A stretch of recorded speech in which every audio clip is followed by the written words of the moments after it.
Hi, and welcome to Table Talk Top Dice. My name's Adrian. I'm joined by usual compatriots Allan and Liam. You've joined us for the day as well. Good afternoon. Good evening, good afternoon, and welcome. Good day. Yes. Evening. Hello, good evening, and welcome. So, Allan, we'll start with you today. What's your week look like? It was my daughter's birthday last week, Wednesday, my normal game night. So I didn't get my normal game night in, but what I have been able to do is do quite a lot of reading on Castles and Crusades, which is my current thing. So I've enjoyed that. A little bit of board gaming with my daughter, which was fun. But we don't do board gaming here, do we? So We can do. We can touch on board gaming. It's all part of tabletop, isn't it? do you know what? It's a lovely game. We played a lovely game called Isle of Cats, and it's like Blockers with cats and cards, and it's a really good fun game. So we enjoyed that, and we're on Traveller this week, Wednesday, which I'm really looking forward to. Love a bit of Traveller, so really looking forward to that. Yeah. How about you guys? Well, go on, Liam. You next. How's yours doing? Well, as we have talked about before, I'm running the game for a Tuesday D&D group that I do, and I'm doing my sci-fi project, which will possibly be a conversation piece later, as it turns out. So we got our third session tomorrow, and it's gone quite well so far, I think. So, yeah. Good. It's so this is a space science fiction, and it's more hard sci-fi than. It's currently more hard sci-fi. There's going to be weirdness that emerges later on, but No spoilers. no spoilers. But yes, I'm gonna try and keep it as hard as I can to strict sci-fi early on, and then let it unfold as it will unfold. That might be the best way to describe it. Cool. Well, I've been on with designing or carrying on designing the city. I've also been working on some scripts for some new programming for Top Dice. So watch this space. I'm pulling together another 2 or 3 scripts before I actually sort of start in recording on that front.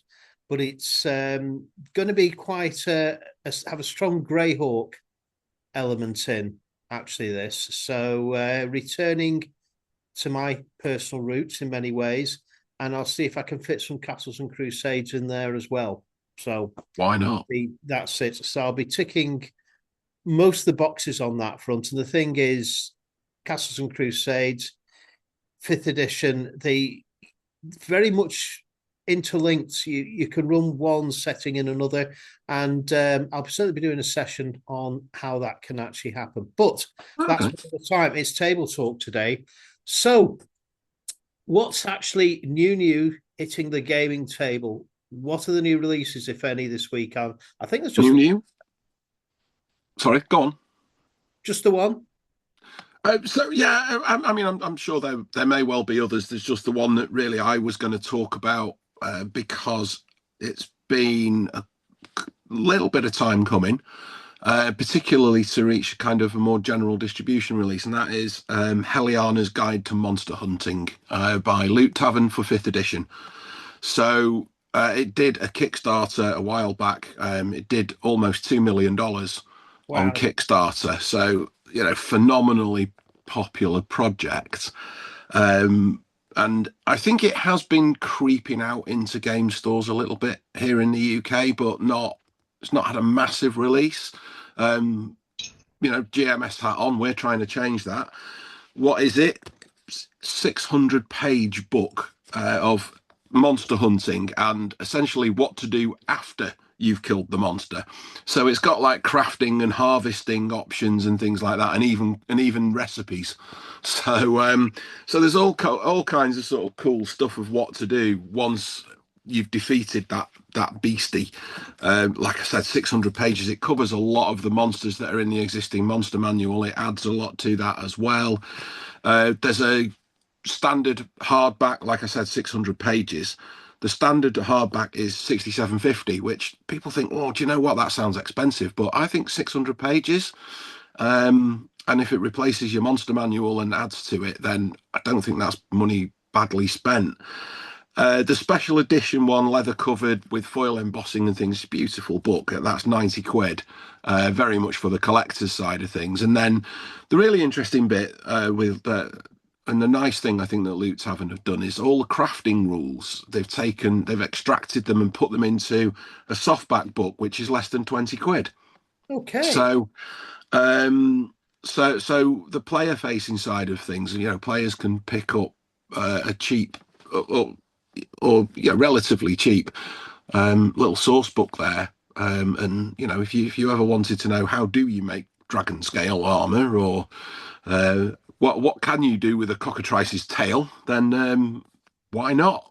So it just seems like good fun. Yeah. And it's proving very popular as well.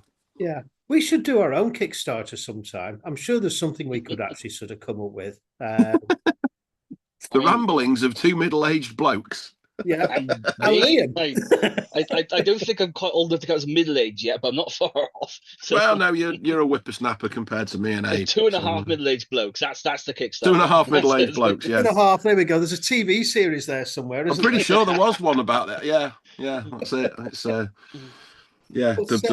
Yeah, hold that thought. Sometime in the future, we might actually come up with something. Might have a brainwave and then go, do you know what? We'll kickstart that. What's the risk, possibly?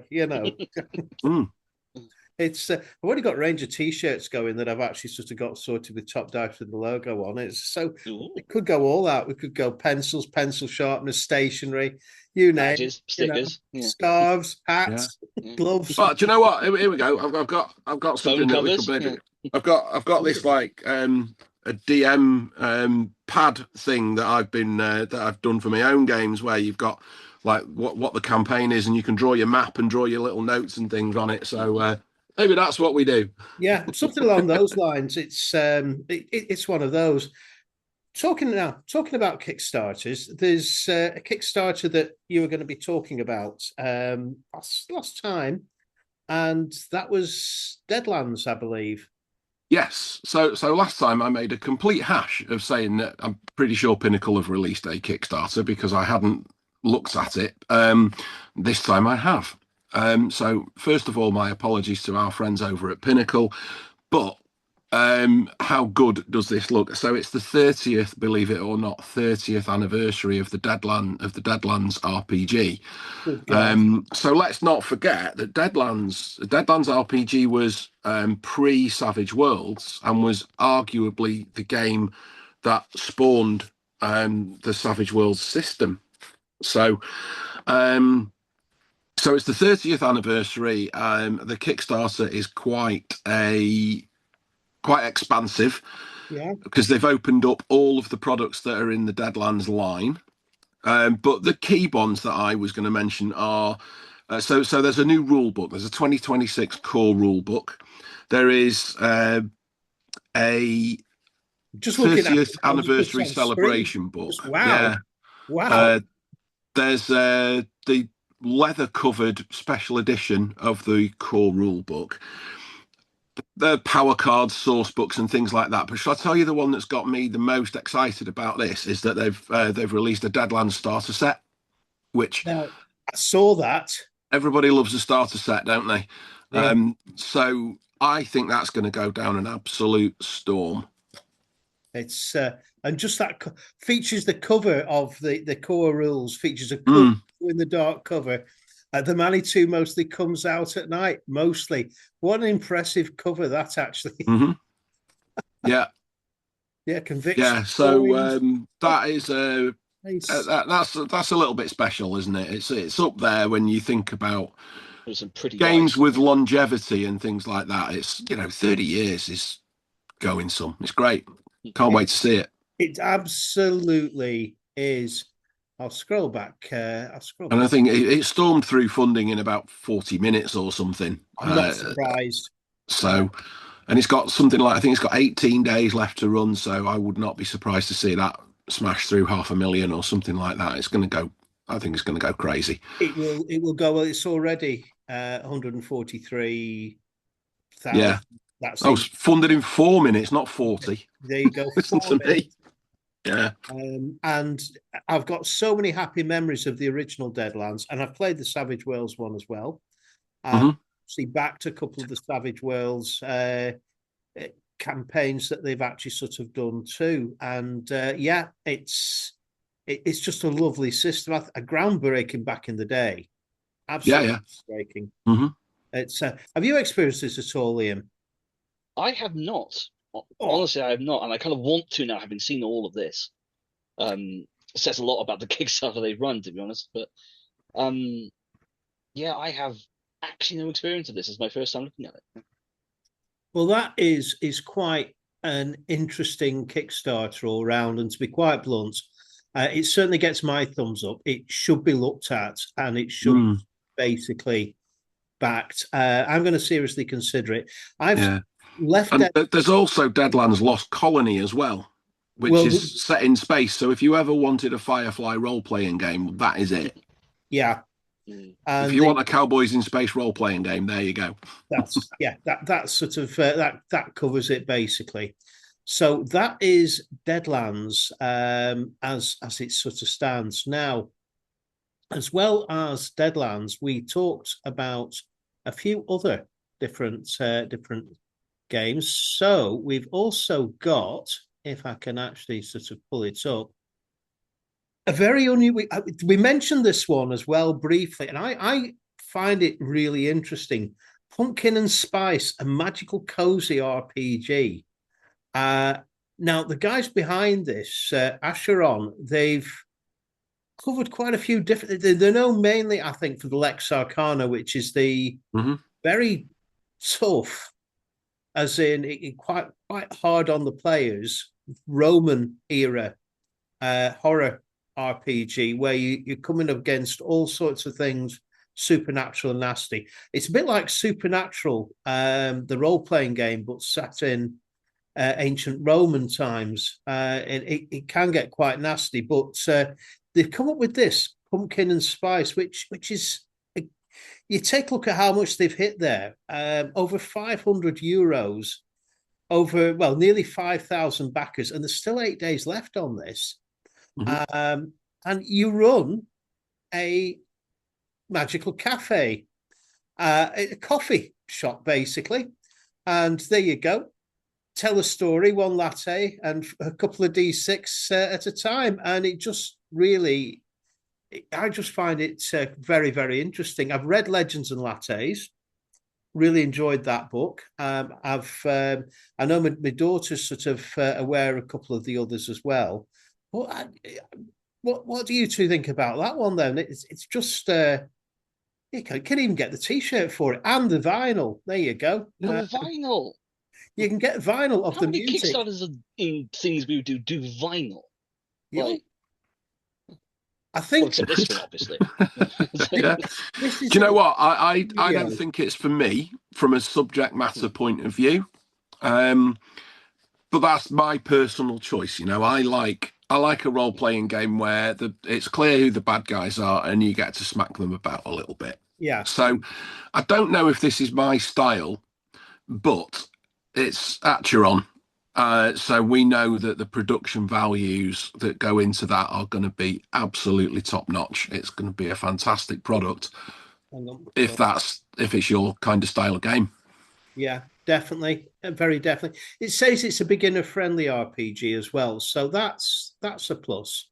Liam, any thoughts?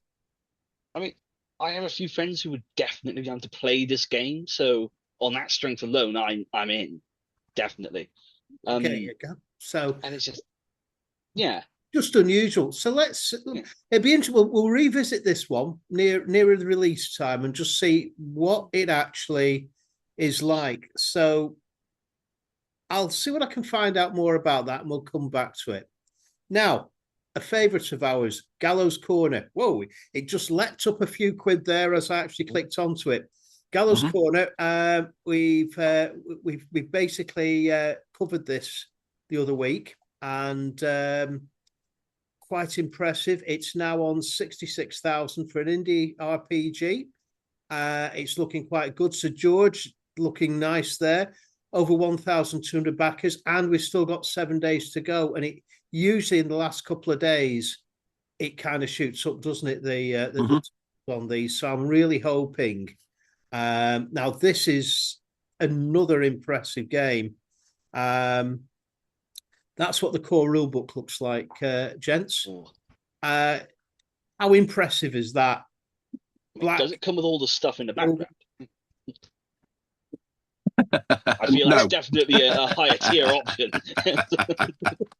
And you get to overthrow those tyrannical lords. So, you know, it's Those like darned nobles. That's it. It's going back to the you know, the peasants' rights and you know, women throwing swords out of lakes. What sort of system is that for sort of creating the ruling class? Right. Anyway.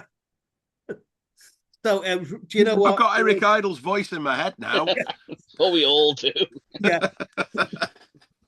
We probably can't quote the actual line, otherwise YouTube may ban us. But you know, everybody know. If you know, you know. That's it. Or to switch to a slightly different movie, what have they ever done for us? So there we go.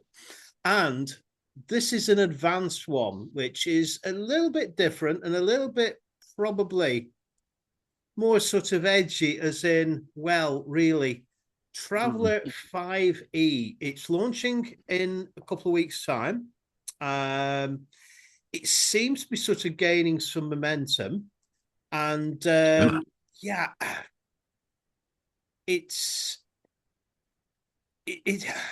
and I don't really know what to say. That I think that's the best thing. I love Mongoose. I think they're absolutely brilliant. They've done some great things with Traveller. Yeah. But what the hell is that piece of art? What's happened to his eye? And I just don't sort of get it. There's lots of guns hanging around, which are absolutely great. But what's happening with that eye? What sort of armor? It just doesn't. Is it actually a Mongoose product, or is it licensed? I believe it's. I believe it's actually. It's actually going to be part of the Mongoose team that's actually involved with it. I could be wrong on this, but it really does. I don't get it. I really don't get it. They tried a D20 version of it, and it really obviously this was what 20 years ago, and it fell on its face basically. Now, there we go. All right, here we go. There we go. Traveller 5e Projects, long-time game designer Tim Brown. I'll see if I can try and get him on to talk to us in full coordination with Mongoose Publishing. So it's in conjunction with Mongoose rather than Mongoose itself. And Dark Sun is mentioned there as being part of. In fact, I do know Timothy Brown is based on that, and that's another. We've possibly got a Dark Sun D&D book coming out tail end of this year. We'll bring that on.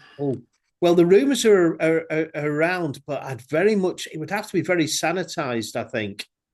Again, it doesn't fit in with the modern Wizards of the Coast ethics, but we're not here to discuss that. We're actually here to talk about Traveller 5th edition. Liam, you're the sci-fi 5th edition expert. Thoughts? Is this something that's valid? I suppose is the call for this?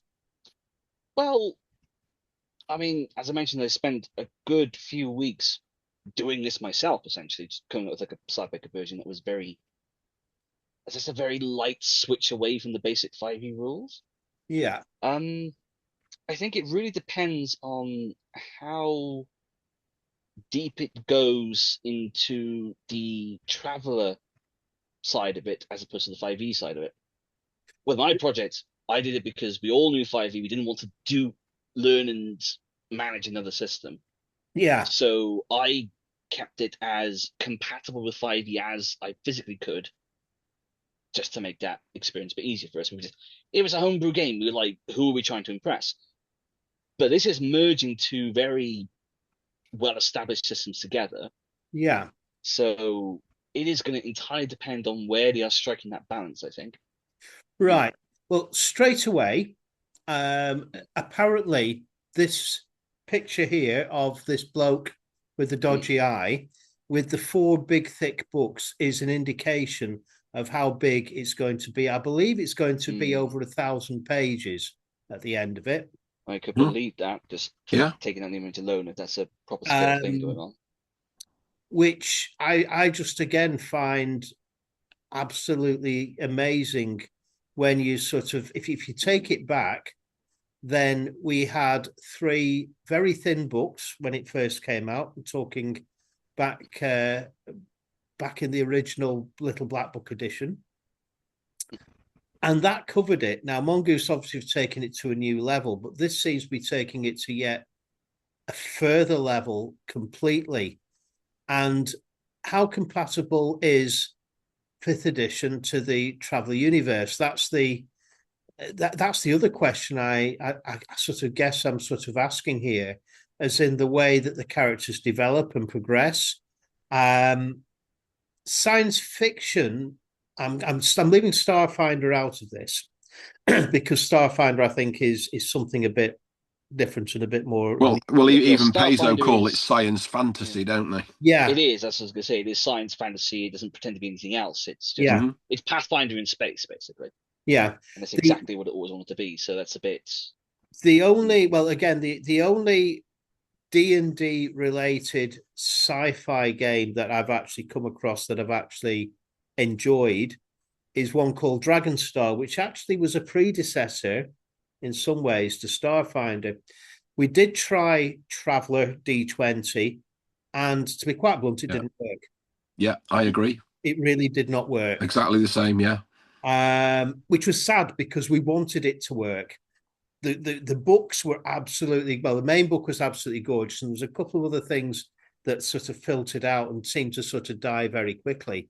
But it was just a shame, really. I suppose it's one of those where we've just got to sort of wait and see, really, haven't we? So I'm going to weigh in here.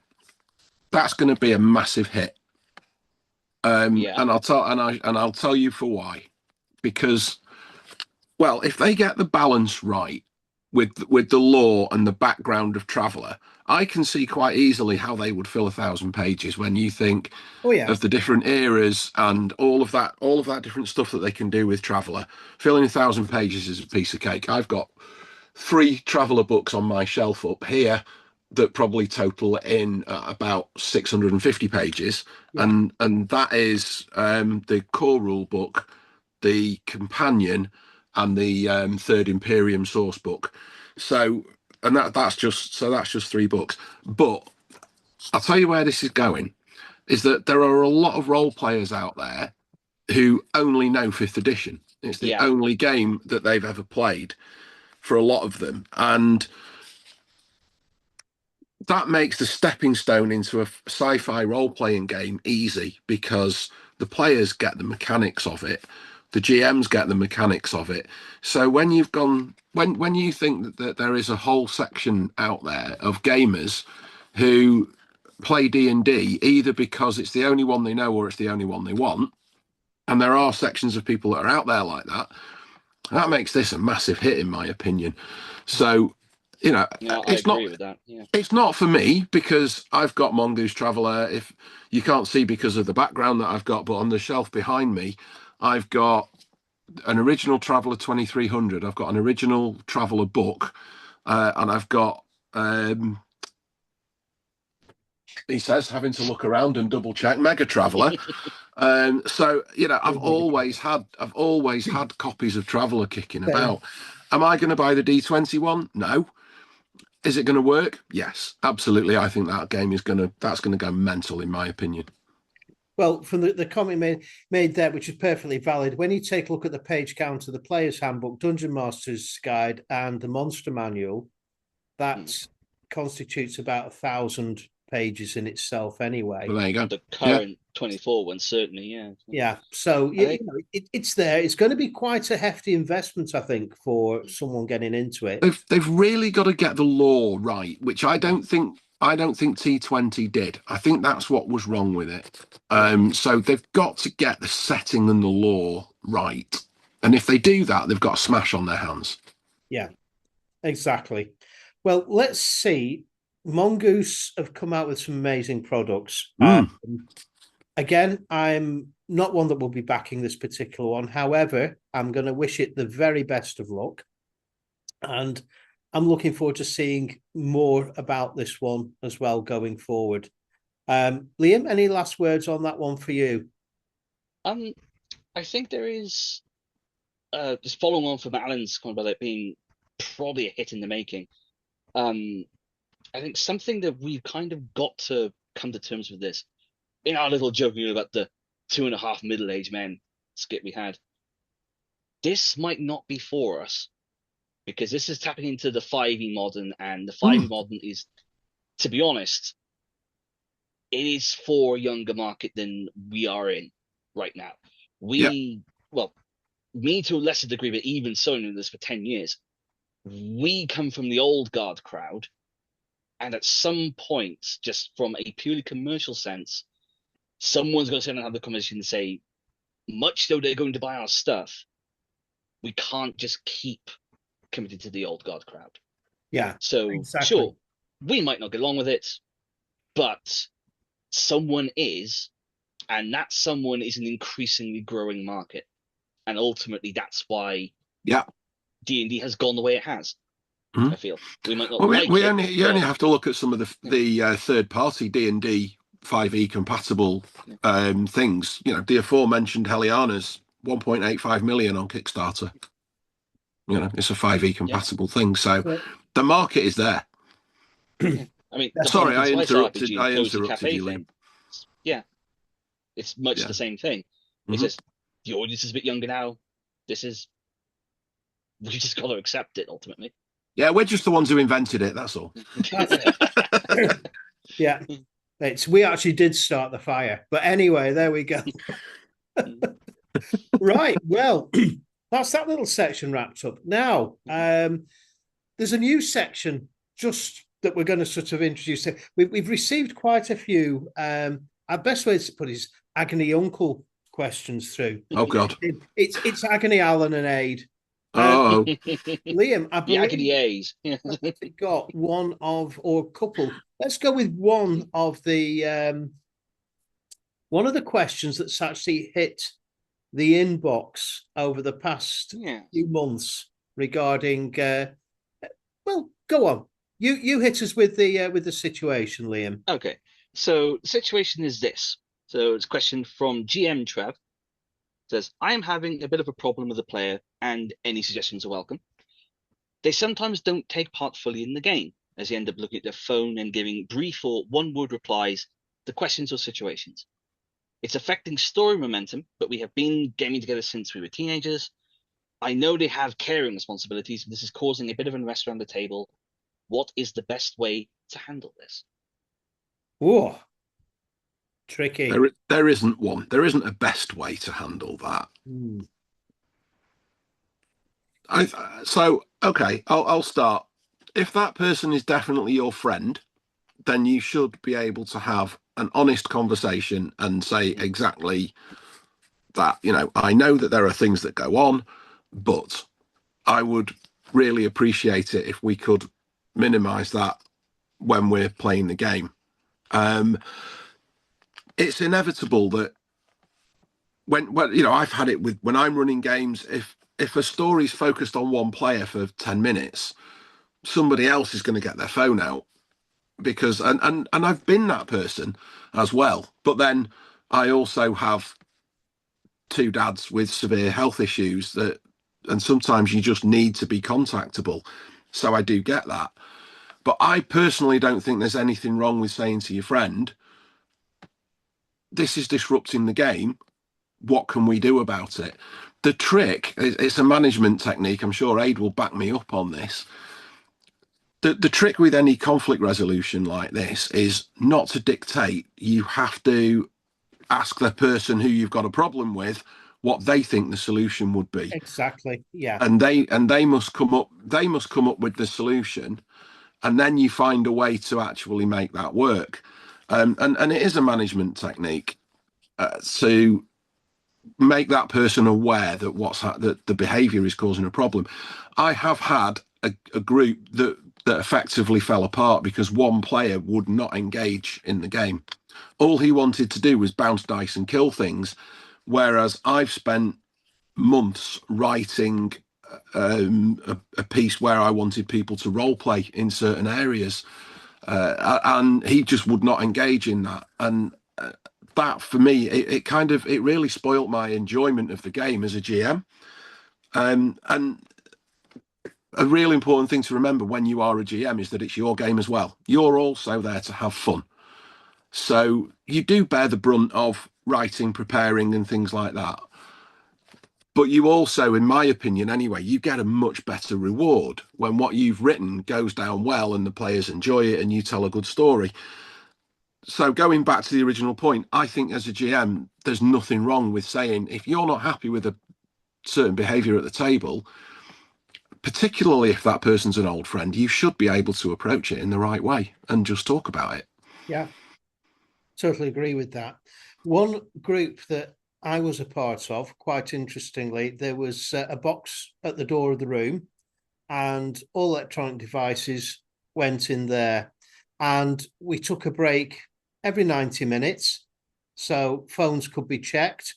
And it was quite okay for you to leave them actually sort of on ring. So if the phone went, if there was an emergency, if the phone rang, you could get up and answer it. But it took the temptation away from the table. But yeah, it's got to come from the player as the solution. And it's got to be sort of talked about. That's the two. Unless you sort of set rules such as box at the door from the offset, so everybody knows what the score actually is.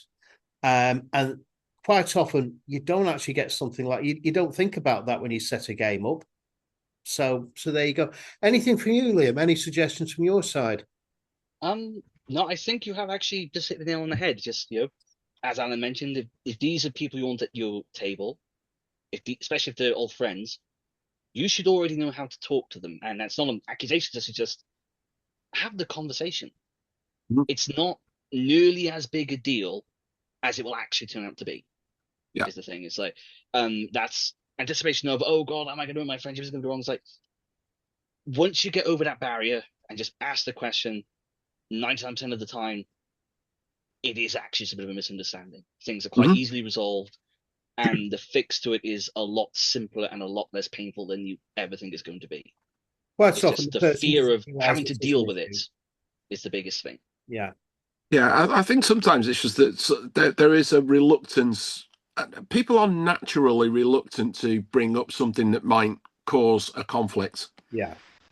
And what a lot of people don't understand is that not bringing it up just makes the situation worse. Yes, yeah. So it's much better, don't do it at the game. That's one thing that I would say. Don't do it at the game table. Do it over a pint or a coffee or whatever, and just say, listen. Definitely sort of a downtime thing. Yeah, but you don't do it at the table, because if you do it at the table, it's done in anger. And that's never the right way to approach something like that. Good reaction time. Yeah. Well, there we go. We'll just do the one question today, but do you know what? We're going to start revisiting those on a regular basis. They really work. Yeah. Right. Well, we're running out of time. We've been here 30 minutes, so it's time to wrap things up. Another tabletop gone and done. So there's one more thing, sorry, Aid, I just wanted to quickly mention is going back a couple of weeks to when Stu Goff was with us, and he donated his copy of Aegean, which was signed. That is going to be making its way to Lee Williams. Hope you're getting better, Lee. So we've now got the address where we're going to send it to, etc. That's going to be getting out this week to go to Lee. So Lee, hope you get well soon, mate. We'd love to see you back on the channel. Definitely. Running out of time. So it's goodbye